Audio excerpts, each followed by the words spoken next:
Bharatiya Janata party की सरकार ने और फाइनेंस मिनिस्टर सीतारमण ने जो बजट में पेश करना होता है या सरकार ने चलना होता है, वो बातें प्रेसिडेंट ऑफ इंडिया अपने भाषण में रखती है।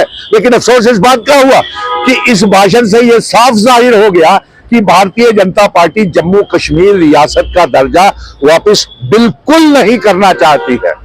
और अफसोस इस बात का भी हुआ कि प्राइम मिनिस्टर साहब के वादे के बावजूद भी पार्लियामेंट के चुनावों में और असेंबली के चुनावों के बाद भी प्रेसिडेंट ऑफ इंडिया ने रियासत के दर्जे की वापसी का कोई ऐलान नहीं किया। इसका मतलब भारतीय जनता पार्टी डोगरा रियासत, महाराजा हरि सिंह जी की रियासत, हिंदू मुस्लिम सिख ईसाई गुज्जर बकरवाल चिनाब वैली पीर पंजाल पहाड़ियों की रियासत वापस नहीं करना चाहती है।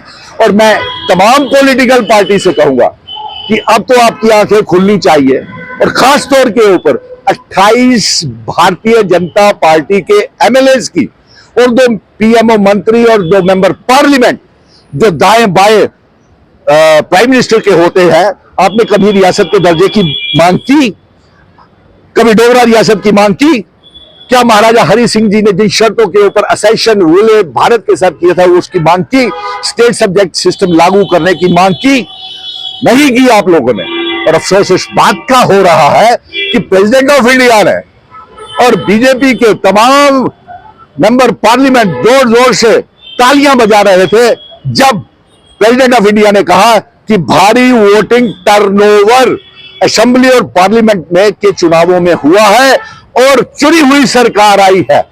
और सबसे यह कहा उन्होंने कि लोगों का बहुत ताउन मिला। अरे लोगों ने तो ताउन किया, भारी वोटिंग टर्नओवर की, लेकिन अफसोस इस बात का है कि लेफ्टिनेंट गवर्नर मनोज सिन्हा जो जम्मू कश्मीर की चुनी हुई सरकार है, उमर अब्दुल्ला साहब की सरकार है, आईजी साहब इस तरीके का बिहेव कर रहे हैं, इस तरीके का उनके साथ तल्लुकात कर रहे हैं जिस तरीके से सास और बहू का ड्रामा चल रहा हो।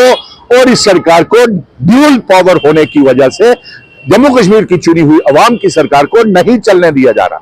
और प्रेसिडेंट कहती है कि बहुत अच्छा वोटिंग टर्नओवर हुआ, लेकिन सरकार ड्यूल पावर है, एक राजभवन से चलती है, दूसरी सेक्रेटरीट से चलती है और दोनों के आपस में टकराव होते हैं उस तरीके से जिस तरीके से टीवी सीरियल्स में सास और बहू का नाटक ड्रामा होता है। चलिए, और दूसरा अफसोस इस बात का है कि प्रेसिडेंट ऑफ इंडिया ने हमारे पावर प्रोजेक्ट्स, फिलहाल उड़ी हाइडल पावर प्रोजेक्ट्स वापिस करने की बात नहीं की, हमारे नौजवानों को पक्का करने की बात नहीं की और यह कहा कि भारत जो है वो विश्व विख्यात है, वर्ल्ड रिनाउंड है।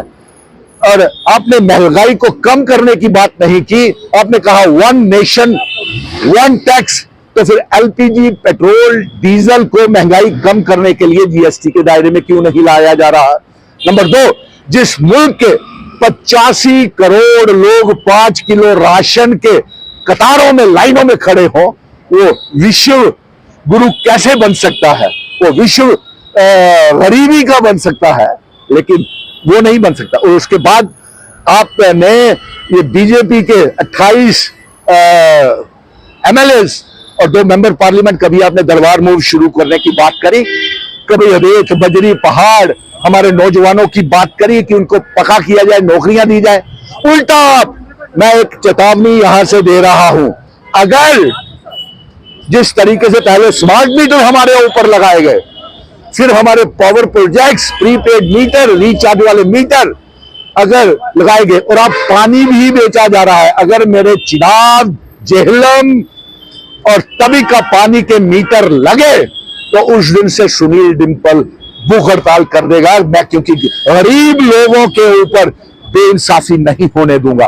जो 2 वक्त का खाना नहीं जुटा पाते वो पानी के मीटर का किराया कैसे देंगे?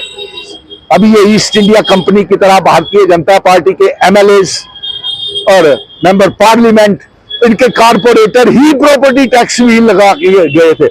नंबर प्लेटें लग चुकी हैं और ये प्रॉपर्टी टैक्स भी लग जाएगा। अभी तो कह रहे हैं कि कमर्शियल मीटर्स लगेंगे पानी के। क्यों भाई? कमर्शियल लगने के बाद ये ईस्ट इंडिया कंपनी ने गरीब लोगों के ऊपर भी पानी के मीटर लगा देंगे। अभी ये भारतीय जनता पार्टी और एलजी साहब 200 यूनिट बिजली फ्री नहीं देने दे रहे, 12 गैस के सिलेंडर नहीं देने दे रहे रियासत की सरकार को, और डबल राशन नहीं देने दे रहे, और ये ईस्ट इंडिया कंपनी की तरह पानी बेचना इन्होंने शुरू कर दिया। ये जम्मू कश्मीर के लोगों को मैं कहूंगा, इकट्ठे हो जाएं, एक गरीब इंसान को बचाने के लिए हम पानी के मीटर नहीं लगने देंगे।